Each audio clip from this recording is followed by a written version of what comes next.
Hey everyone! It's snowing, so I wanted to do my video outside today while I enjoy a little bit of snow. We don't get a lot of snow here in Oregon, but this winter we've gotten none at all, so this is the first time we've had any on the ground.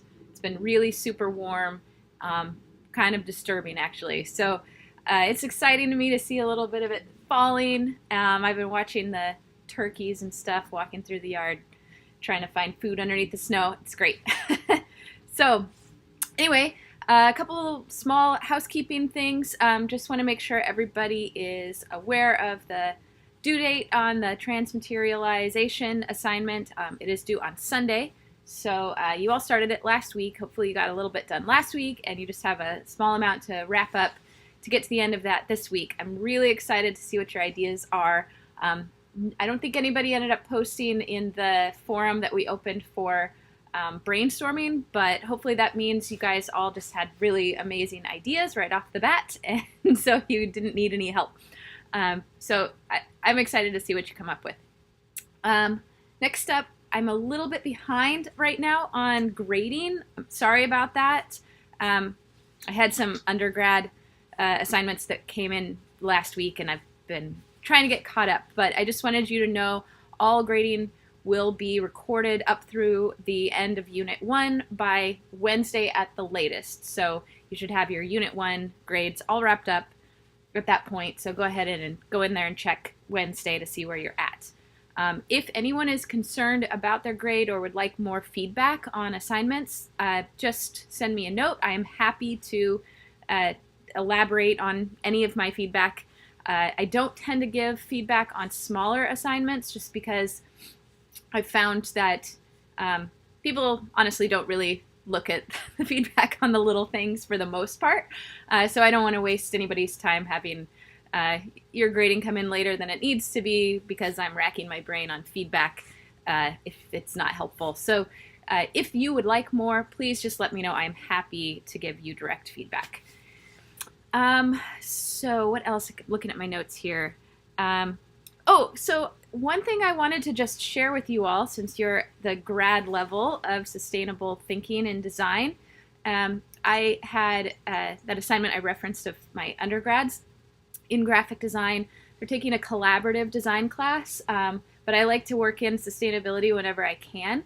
So I gave them the assignment a few weeks back of identifying a problem within their community and trying to solve for it using design. Several groups picked environmental issues, which I was pretty happy to see was up top of mind for them. And I was really excited about the work they did. I'm going to share a couple PDFs with you in here so you can see what they came up with. But what I've noticed, though, is both the benefit of designers when they're applying their skills to these big sticky problems, the things that designers come up with and the level of communication is so much higher than if a scientist just went out and tried to make the same presentation. So it shows the tremendous value that we all have as designers in sustainability, but it also shows a little bit of the danger of thinking too narrowly on problems. I'll attach one in particular where you might notice it's a grocery store concept. The idea is to put little shelf talkers out that communicate of products within a certain price range. This is the more sustainable option or incrementally better option for people to choose.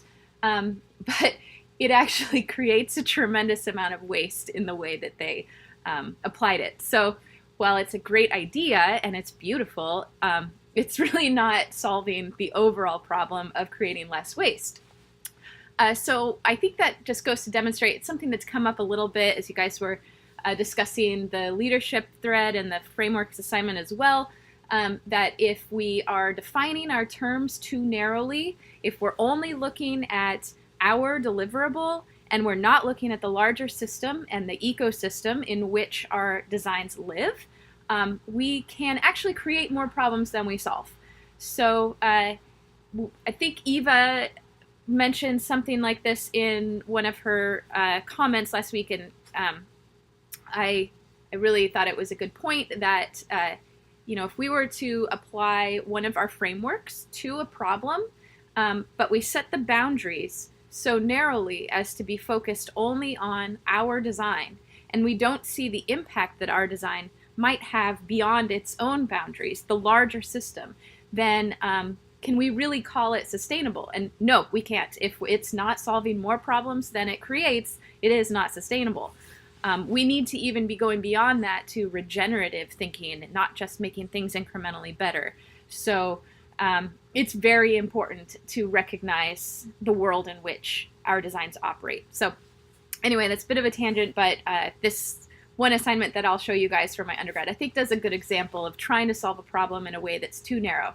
So hopefully my undergrads just go on to learn a little bit more about systems thinking so that they can solve these designs a little bit more effectively. Okay, so you may have noticed that as we've gone along, the assignments have gotten a little bit bigger. Next week, we're going to be starting, I think, if I remember how I set it up, I think it's a 3-week assignment. So we're gradually building to bigger, meatier assignments that are a lot more interesting. So I hope you guys are excited to see the bigger stuff ahead. One quick note I just wanted to make about assignments, bit of advice.